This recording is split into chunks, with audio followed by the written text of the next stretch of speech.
It's a Kevin Williamson show, and he knows exactly what he's doing. The Waterfront serving up small-town secrets with big-time drama. From love triangles to drug smuggling and dramatic shootouts, we're charting the course of the Buckley family's wild ride. I wouldn't bother getting up. I'm just gonna hit you again. Jesus Christ, Dad! And then we take the sailboat out. Do you still have the little sunfish? No. Way years ago. Oh. Yeah. Peyton, how do you fit in this love story? Oh, that was a long time ago. At the center of the storm, Animal Kingdom's Jake Weary as Kane, stuck between his wife Peyton and his high school flame Jenna. Should I be worried? I know what it must look like, but it's just old memories resurfacing. I think that both Jenna and Peyton represent two different sides of the coin, and I think that's where a lot of the drama and the conflict lies in Kane's personal life, is these, you know, it's also kind of analogy for, you know, his life in general. Jenna is this life that he thought that he could pursue. Hey, what are you doing here? Hey. Just, you know, wandering around, avoiding work. Are you wearing makeup? No. How's your dad? Fine, he's at home resting. Do you have a black eye? Come on, it's not that bad. And then, thanks to Dad, Peyton is the life that was kind of given to him. Hey, are you home tonight or are you out again? I don't know, are you? I don't know. Okay. Bye, baby. Daddy, I'm not being heard. Hey, no poo face. And that's not to say that it's not a bad life. And Peyton is an incredibly supportive and incredible mother. The Buckley family will go to extreme lengths to save their small-town fishing dynasty, turning to drug smuggling on the North Carolina shores. Where are the drugs? I don't know anything! Even putting Peyton in the line of fire, literally, as tensions heat up in the drug trade.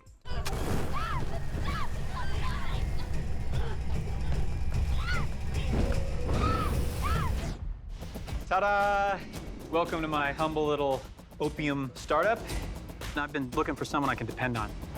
You can count on me. Yay! Let's go kill things!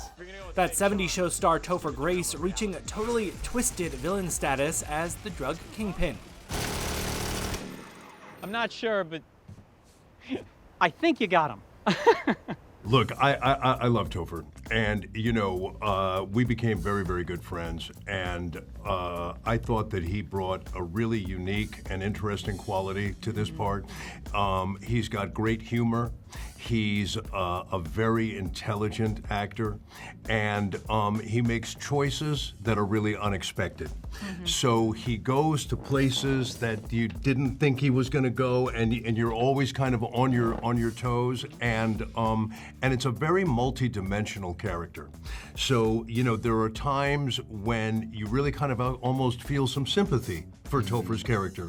And then there are other times when you want to murder him, you know, and he kind of can turn on a dime, you know, so I thought he was a really inspired casting choice for the character, and then he really delivered. Supergirl's Melissa Benoist stars as Bree Buckley, battling drug addiction and trying to reconnect with her estranged son. The truth is that your mom ruins everything she touches.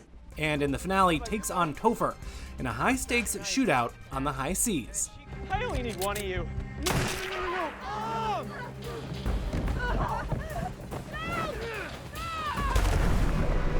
Bree makes it out alive, rescued by her father Harlan.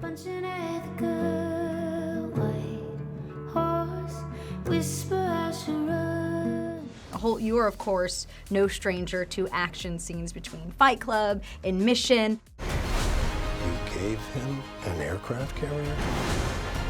In death, a member of Project Mayhem has a name. His name is Robert Paulson. With this series, what was the training like for you? Or do you just always stay ready? You Well, worked his no, butt off. Well, thank you, Melissa. I traveled down to Wilmington with a terrific stuntman who often doubles Nicolas Cage, among other, wonderful actors. I said to Kevin Williamson early on in the process, I see Harlan as a strong guy with a weak heart. And he's got a lot to do over the course of the first season and hopefully beyond. So I really wanted to be in shape to do the kinds of things that I knew that I was going to do. But could there be a new boss in charge? The matriarch of the family, played by Maria Bellow, ends the season in a secret meeting. Well, I do appreciate you coming. Do we have to do this here? Oh, this is exactly where this needs to be done. She is a strong Southern woman, but Harlan is still the captain of the ship. That might be some of this. You gonna kill him? Oh, no. No, he's no good to us dead. But we will need his complete loyalty to both of us. Also, we need a season 2 to just see where this goes. Yeah. I wish I could say more, but I think that's just where we're left. It is a wild ride. I mean, the Waterfront is this mix of Ozark meets Outer Banks, and then, of course, from the mind behind Dawson's Creek. Do you see the resemblance between these shows that I just mentioned? You know what's funny is that I feel like Kevin Williamson is so singularly himself that any world he builds is just gonna feel like a Kevin Williamson show in the best way.